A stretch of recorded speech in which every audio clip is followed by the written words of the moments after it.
Didn't take very.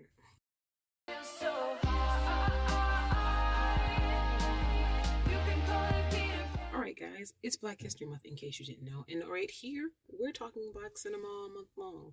Maybe a little bit plays too. Who knows? But we're starting off this first week talking about a movie called Cindy. Cindy is a 1978 musical, all black adaptation of the story of Cinderella. Have you ever heard of it?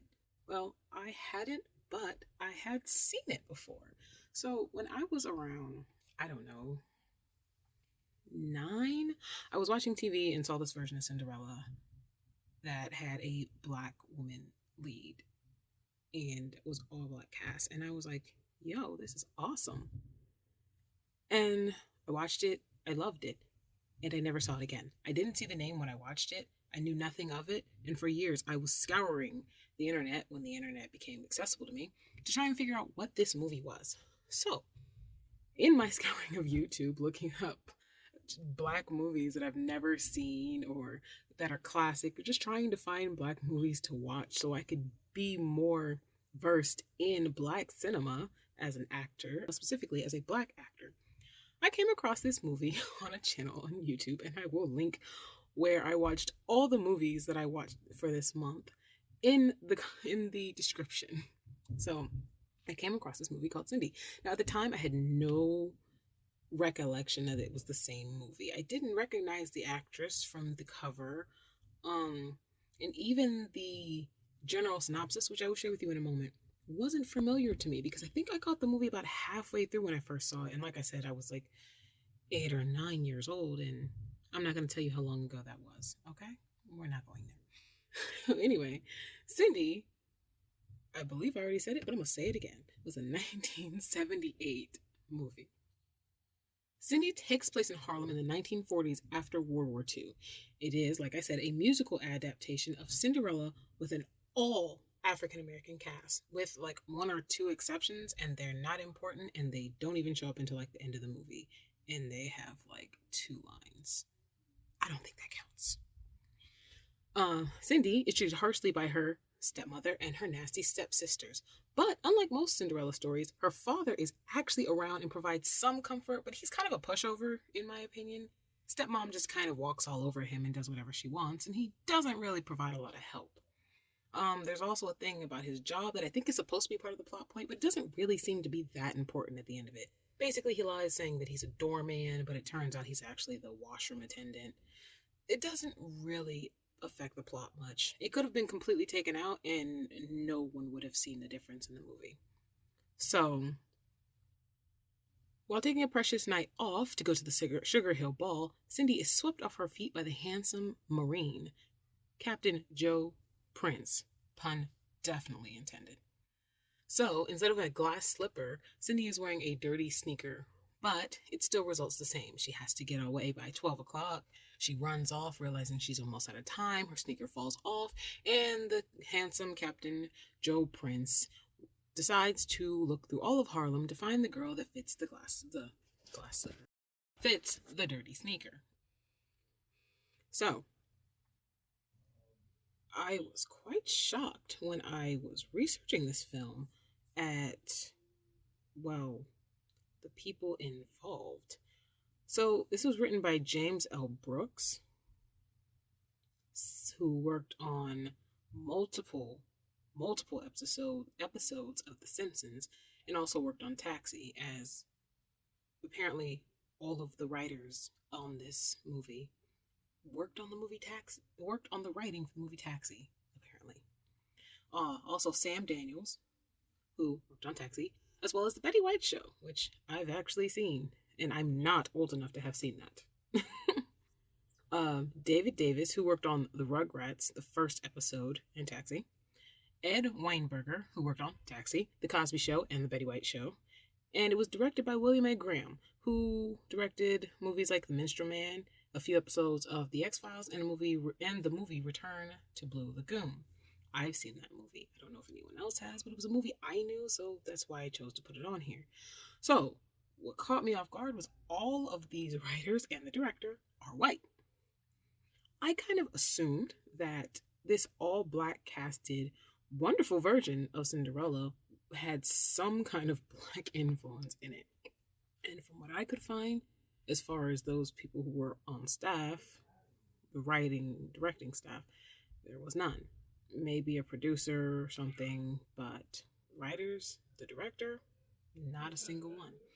And I was surprised, and a part of me was like, man, what do I take from that? But we're just gonna keep on going with the movie, and she'd be like, hey, it happened. And they managed to put together an all-star cast. All-star as in great, not all-star as in well-known. And did a thing. So it is what it is. The main character is played by Charlene Woodard. She's also in the movie Glass. She played his mom. So she played Sam Jackson's mom, if anyone knows that whole universe, that whole M. Night Shyamalan universe. I'm really big on that, so I've watched all those movies.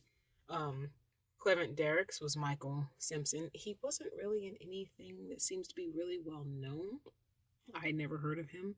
I haven't heard of a lot of these actors, but I have seen some of the things they were in / voiced.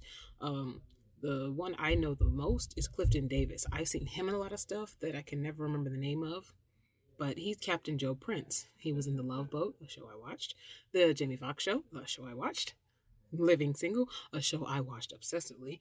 And the new Marvel Iron Fist, a show that I dragged through the first episodes and just couldn't take anymore because I wasn't feeling it. Yeah. So, Mae Mercer is Sarah Hayes, who is the stepmom.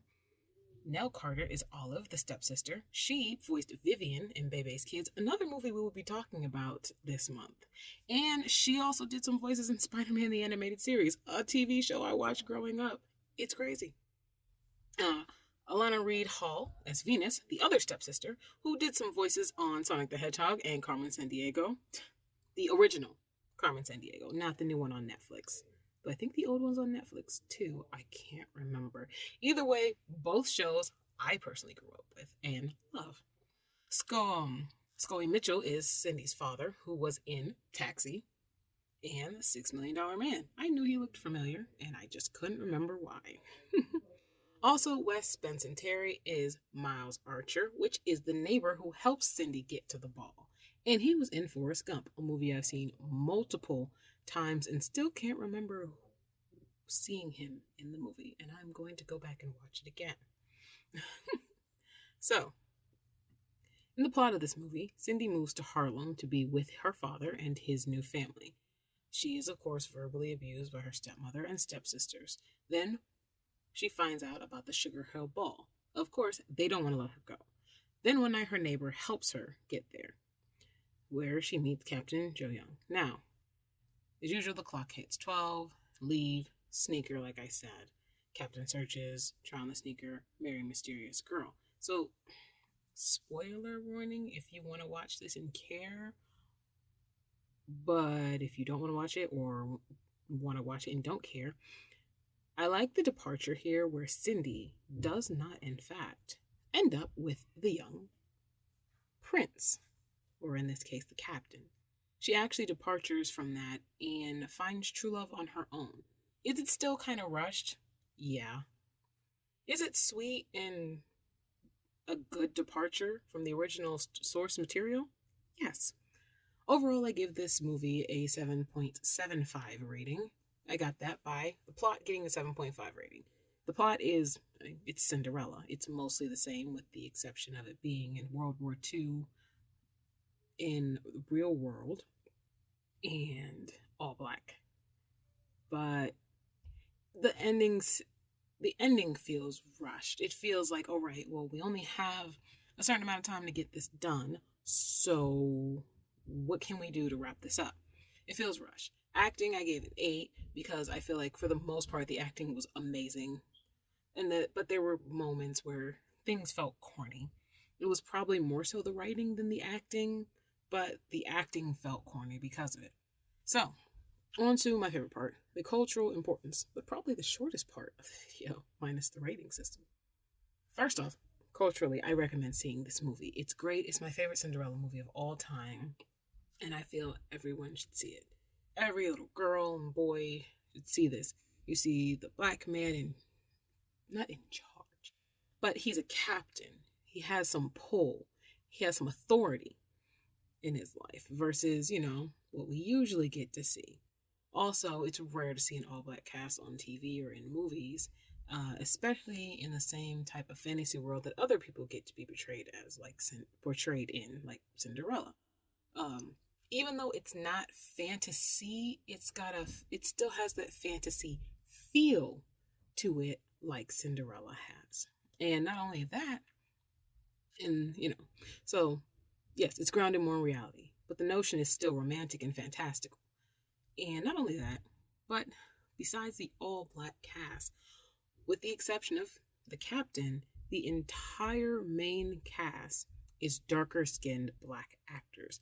And that is something we do not get to see a lot of today, unless it's something like a slave movie or in the hood talking about thugs and gangsters and drugs. This was a beautiful, just your regular movie where all the characters looked like us. So that was my take on Cindy. That was the spotlight movie for the week. We were going to do Roots, and for a multitude of reasons, I cannot do Roots this week. Maybe I'll be able to squeeze it in another week, but every other week I'm doing 2 movie spotlights plus 2 monologues plus a spoken word piece for the entirety of the week. So I don't know if I'll be able to squeeze it in. I may just have to throw it in to March. We'll see what happens. But anyway, I hope you enjoyed this. I hope you've enjoyed the monologues. I hope you enjoyed the spoken word pieces for the month. And I really hope you enjoy this whole February on Black History Month and Black Cinema series. And I'll catch you guys next time.